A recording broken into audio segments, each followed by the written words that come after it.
एक जानवर जो एक देश के लिए मुसीबत बन गया है, वही किसी और देश के लिए मुसीबत का सॉल्यूशन। आज की कहानी किसी टेक्नोलॉजी की नहीं, किसी अरबपति की नहीं, बल्कि एक छोटे से जानवर की है, खरगोश। लेकिन सवाल यह है, जो खरगोश ऑस्ट्रेलिया को तबाह कर रहा है, वह चीन में रेगिस्तान को कैसे जिंदा कर रहा है।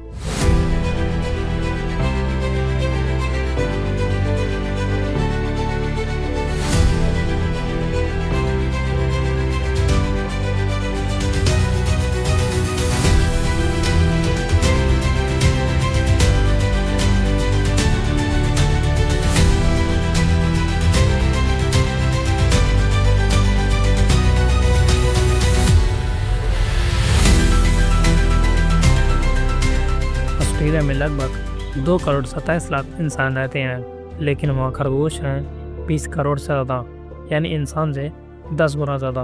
अब चीन की तरफ आइए। चीन का कुबूची डेजर्ट एक समय हर साल 5 लाख एकड़ हरी भरी ज़मीन रेगिस्तान में बदल रहा था। लोग इसे कहते थे सी ऑफ डेथ। रेगिस्तान जिसे कोई रोक नहीं पा रहा था। 1950 और 1960 के दशक में चीन ने हर मुमकिन कोशिश की, पेड़ लगाए, सैंड कंट्रोल स्टेशन बने, सरकारी प्रोजेक्ट चले, लेकिन तेज हवाएं रेत उड़ाती रही, नमी खत्म होती रही और रेगिस्तान फैलता गया। लग रहा था ये लड़ाई इंसान हार चुका है। फिर सामने आए वांग वेनयाओ। उसने कहा, अगर रेत उड़ती है तो पहले हवा को रोको। उसने रेगिस्तान में सूखी झाड़ियाँ स्क्वायर शेप में बिछाई और बीच में लगाए वीलो की पेड़, एक ऐसा पेड़ जिसकी जड़ें 300 फीट नीचे तक पानी खोज लेती हैं। लोग हंसे, रेगिस्तान में पेड़ नामुमकिन। 3 साल बीत गए, पेड़ टिक गए, हवा की रफ्तार कम हुई, लेकिन अब नई दिक्कत थी। अगर व्हीलों से पेपर और फर्नीचर बनाना था तो उसकी नई टहनियाँ काटनी ज़रूरी थी। रेगिस्तान में मजदूर लाना बहुत महंगा था।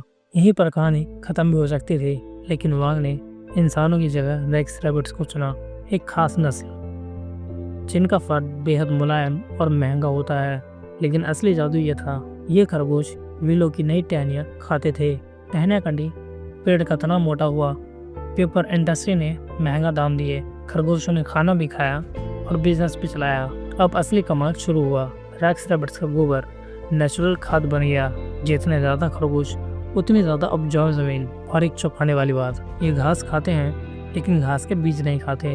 बीज गोबर के साथ बाहर आया और कुछ ही समय में घास बनने लगी, रेत खेत बनने लगी। अब ये एक सेल्फ सस्टेनिंग सिस्टम था। पेड़, खरगोश, खाद, घास, पेड़। वांग ने 100 बुलडोजर मंगाए, रेगिस्तान के टीले समतल किए, लोकल लोगों को खरगोश पालने के लिए प्रेरित किया। हर घर एक छोटा फार्म, कुल एरिया 18,000 वर्ग किलोमीटर, हरा भरा हिस्सा 33%, समय 30 साल, निवेश 3 अरब युआन, हर साल बिकते हैं 30 लाख खरगोश। एक किसान की औसत कमाई $9,600 सालाना। जो लोग यहाँ से भाग रहे थे आज यहीं बस चुके हैं। फिर ऑस्ट्रेलिया की खरगोश खतरा क्यों? क्योंकि फ़र्क है कंट्रोल का। ऑस्ट्रेलिया में कोई प्राकृतिक दुश्मन नहीं, कोई सीमा नहीं। चीन में सीमित संख्या, स्पष्ट नियम और तय उद्देश्य। एक ही जानवर, गलत सिस्टम में खतरा, सही सिस्टम में समाधान। आज कुबूची का डेजर्ट दुनिया का सबसे बड़ा सोलर पावर इमेज भी है। पैनल्स की छाया में घास उगती है, खरगोश उसे खाते हैं और रेगिस्तान पीछे हटता जाता है। सी ऑफ डेथ अब बन चुका है सी ऑफ लाइफ। सबक साफ है, समस्या संसाधन की नहीं बल्कि इस्तेमाल की होती है। अगर इंसान कुदरत के साथ सही तरीके से काम करे तो रेगिस्तान भी जिंदगी बन सकता है। आप इसके बारे में क्या सोचते हैं? कमेंट जरूर बताएं।